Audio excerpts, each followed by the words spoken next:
Hello students, இப்போ நம்ம இதில் பார்க்க போகிறது 7ஆம் வகுப்பு கணிதம் 3ஆம் பருவம் ஃபஸ்ட்டு பாடம் பார்த்திங்கன்னா எண்ணியல். அதில் பயிற்சி 1.1ல் 3வது கொஷின்னு. அதில் 3வதுல பார்த்திங்கன்னா 3 கொஷின் கொடுத்துருப்பாங்க. அதில் ஃபஸ்ட் கொஷின் பாருங்கள். கீழ்காணும் தசம எண்களில் ஒரு தசம இடத்திருத்தமாக மாற்றுங்க. ஒரு தசமன்னு சொல்லியிருக்கான். அப்போ புள்ளிக்கு இந்த சைடுனா ஒரு தசமனா ஒரு நம்பர், அப்போனா இதுக்குன்னு அர்த்தம். அப்போ பாருங்கள், ஃபஸ்ட் கொஷின் 123.37 ஒரு தசம இடத்திருத்தம்னா இதுக்கு நம்ம இடத்திருத்தம் செய்யணும். அப்போது இது எந்த நம்பருன்னு நம்ம ஃபஸ்ட்டு எழுதணும். இந்த மாதிரி தசமத்தில் குத்தாங்கன்னா அது எந்த தசமம் நம்ம ஃபஸ்ட்டு எழுதணும். அப்போ பாருங்கள், 123.37 இல் ஒரு தசம இடத்திருத்தம்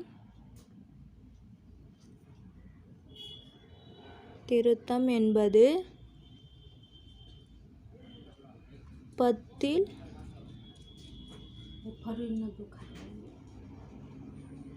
இல் 1 1/10ன்னு எழுதலாம் இதுக்கு. அப்போது இடத்தினை குறிக்கிறது.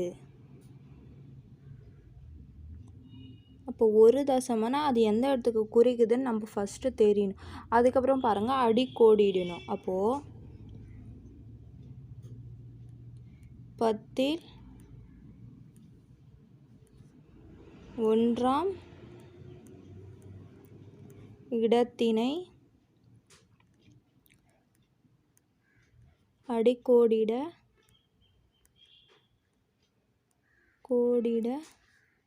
நமக்கு கிடைப்பது பார்த்திங்கன்னா 10 இல் 1 இது 3க்கு. அப்போது 123.37 அப்போ இந்த 3க்கு. அதுக்கப்புறம் பாருங்கள், இதுக்கு வலது பக்கம் எண் நம்ம பார்க்கணும். அப்போது அடிக்கோடிட்ட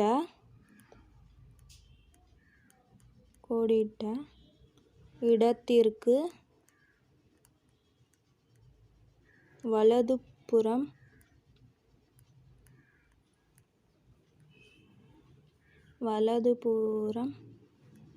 இலக்கம் என்ன இருக்குது? 7. அப்போது 7னா அந்த இலக்கமானது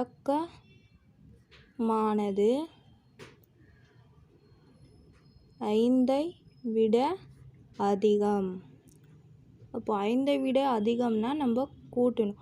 அப்போது எனவே அடிக்கோடிட்ட இலக்கத்துடன்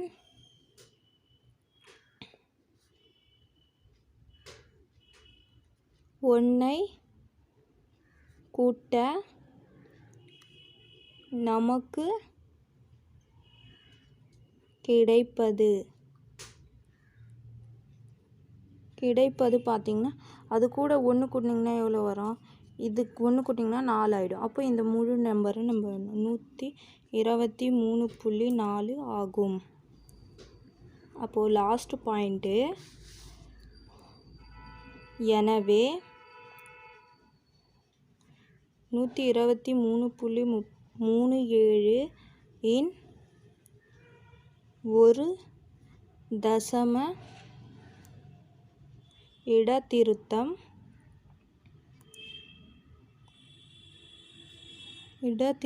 பார்த்திங்கன்னா இது எழுதணும்ல, அதுதான் 123.4 ஆகும். புரிஞ்சுதுங்களா? அவ்வளோதான் இதுக்கு ஆன்சர். இதில் பார்த்திங்கன்னா 6 பாயிண்ட் வந்திருக்கும். இது மேலே இருக்க பாயிண்ட்டு எக்ஸ்ட்ராவாக. ஏன்னா அது ஃபஸ்ட்டு நம்ம ஒரு தசம திருத்தம் என்னன்னு நம்ம ஃபஸ்ட்டு கண்டுபிடிக்கிறோம். அதுதான் 10 இல் 1ஆம் இலக்கத்தை தான் நம்ம ஒரு தசம இடத்திருத்தம்னு சொல்கிறோம். அது ஃபஸ்ட்டு எழுதுகிறோம். அதுக்கப்புறம் 5 பாயிண்ட் நம்ம என்னென்னு எழுதுவோமோ அது அப்படியே எழுதணும். புரிஞ்சுதுங்களா? அதுக்கப்புறம் 2வது கொஷின் பாருங்கள். அதே மாதிரி தான் ஒரு தசம இடத்திருத்தம் தான் இதுக்கும் கண்டுபிடிக்கணும். அப்போ பாருங்கள், 19.99ன்னுக்குது. அப்போது இதுக்கும் பார்த்திங்கன்னா 19.99 இல் ஒரு தசம இடத்திருத்தம்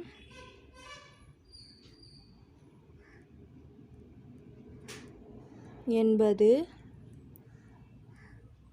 10ல் 1ஆம் 10ல் 1ஆம்னா 10ல் 1ஆம் இலக்கத்தை குறிக்கிறது. இடத்தினை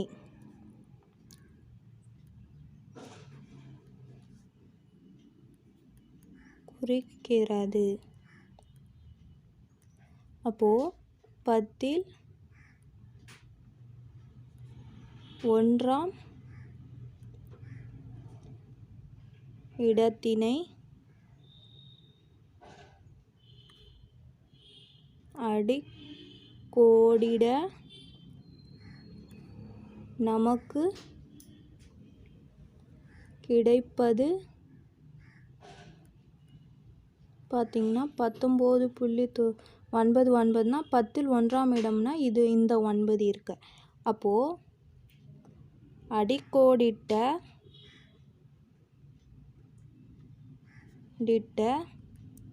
இடத்திற்கு வலது புறம் உள்ள இலக்கம் பார்த்திங்கன்னா 9. அப்போது 9னா இது 5 விட பெரியது தான். அப்போது அந்த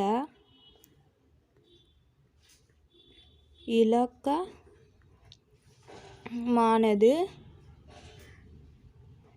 5ஐ விட அதிகம்.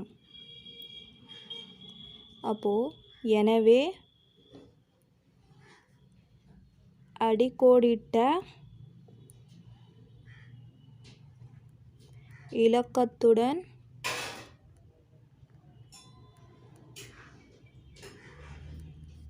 ஒன்றை கூட்ட நமக்கு கிடைப்பது. அப்போ பாருங்கள், இது கூட நீங்கள் 1 கூட்டினீங்கன்னா இது 0 ஆகிடும். அப்போது 20ன்னு வரும். அப்போது இது 20 ஆயிடுச்சுன்னா 20.0 வரும். எனவே 19.99 இன் ஒரு தசம இடத்திருத்தம்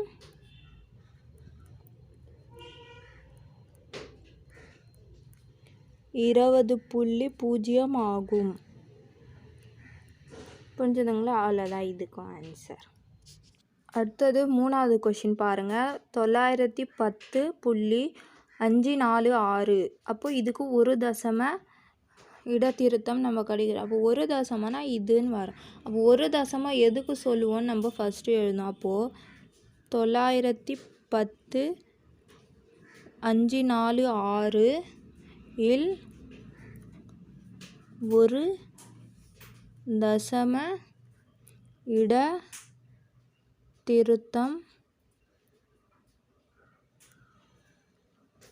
என்பது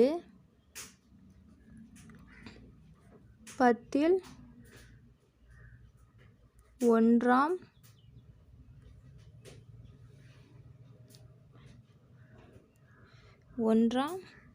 இடத்தினை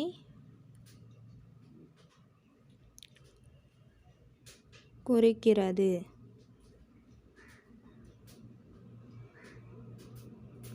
அப்போது 10ல் 1ஆம்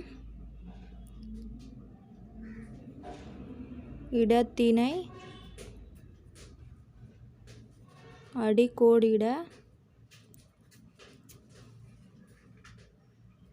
நமக்கு கிடைப்பது. அப்போ 1ஆம்னா 10ல் 1னா 5. அப்போ இதுக்கு நம்ம கீழே அடிக்கோடினோம். அப்போது 910.546னா இதுக்கு. அதுக்கப்புறம் வலது பக்கம் என்ன நம்ம பார்க்கணும். அப்போது அடிக்கோடிட்ட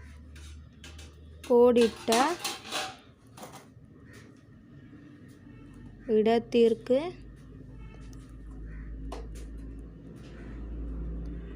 வலது புறம் உள்ள இலக்கம் பார்த்திங்கன்னா என்ன இருக்குது, 5க்கு அப்புறம் என்ன இருக்குது, 4. அப்போ 4. அப்போ இது பார்த்திங்கன்னா அந்த இலக்கமானது 5ஐ விட குறைவு. அப்போ குறைவுனா அந்த நம்பர் அப்படியே இருக்கும், இந்த 5 வந்து அப்படியே இருக்கும். அப்போ எனவே அடி கோடிட்ட இலக்கம் 5 ஆகவே இருக்கும். அப்போது அடிக்கோடிட்ட 5ஆவே இருந்துச்சுன்னா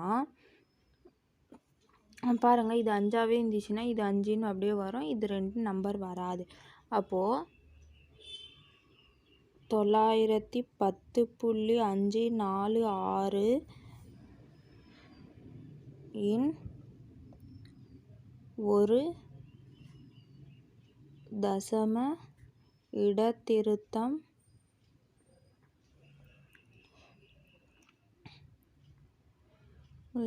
பார்த்திங்கன்னா 910.5 ஆகும்.